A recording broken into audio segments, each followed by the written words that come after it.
This one's a lucky one. All right, welcome everyone. Welcome to this presentation today. I hope to persuade you to take some positive action steps. My name is Dylan River Williams. I'll be discussing water conservation. So it's no surprise that right now, due to the extreme temperatures, the levels of the bodies of water here in Texas are pretty low. And that makes a difference whenever we think about, how we have fun, how we make money. Water is involved in so many different areas of our life.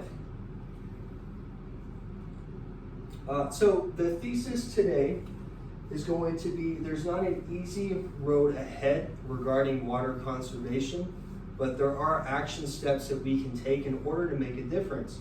And I'll be discussing with you guys these main 3 points. We're going to be talking about the current state of the water here in Texas. We're also going to be talking about some steps that you can take today to make a difference. And then finally, we're going to wrap up on why this is even important, why you should even want to make a change. So I'd like to dive right in here, you guys. We're going to be talking about the alarming low levels of the waters right here in Texas. The picture you're seeing in front of you is a body of water in California.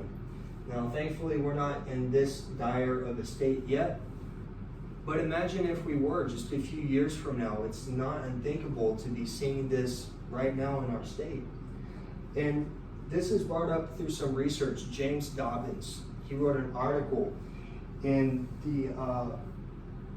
the New York Times. He spent some time here in San Antonio, Texas, with a local fishing guide. And due to the drop in the levels of the lakes there in San Antonio, he's not able to really make a living with his fishing guide business. This is important because, not only is it affecting us economically, but it's affecting us also like how we have fun. We can't just go out and fish anymore.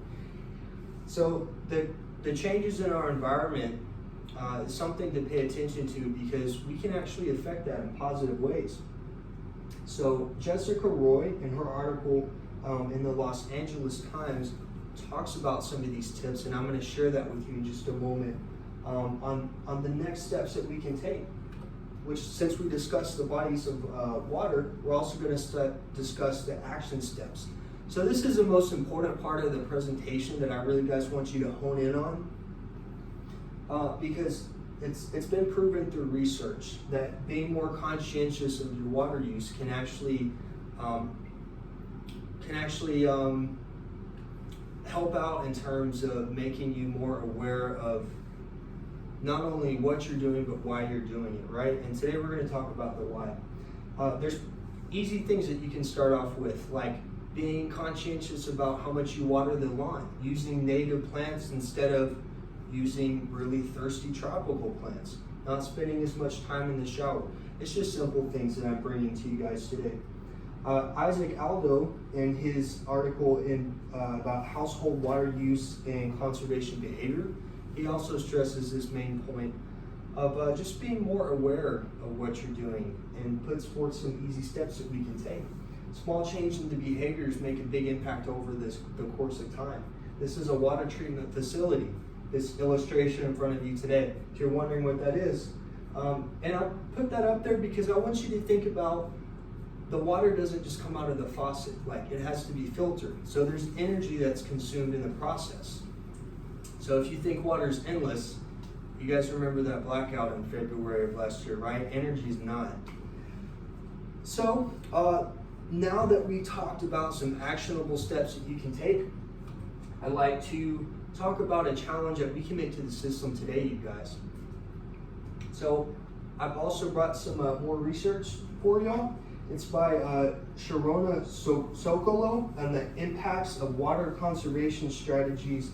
And in this research, she shares that basically public awareness isn't enough. We're going to have large change at a systematic level. We know from the United States Environmental Protection Agency that there's ways we can be more efficient with our water use, like leak detection in the current systems that we have. This can make a big difference. So there's things that you can do today, but I really want to motivate you guys to kind of challenge the system in a way, because 80% of water that's used, we found that out through Sharona Sokolo's research here, that 80% of the water used is for agricultural purposes. So while you can make an impact just in that 20%, there's a larger impact to be had. So in conclusion today, we talked about the current state of the bodies of water today. We also discussed some things that you can do, and we discussed about why this is important over the long run. So as I said before, it's not going to be easy to, water conservation steps. Excuse me, I misspoke there.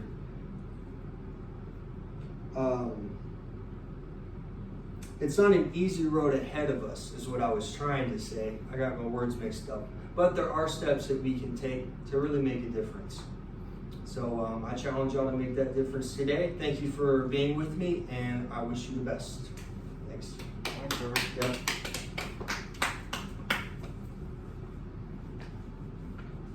Again?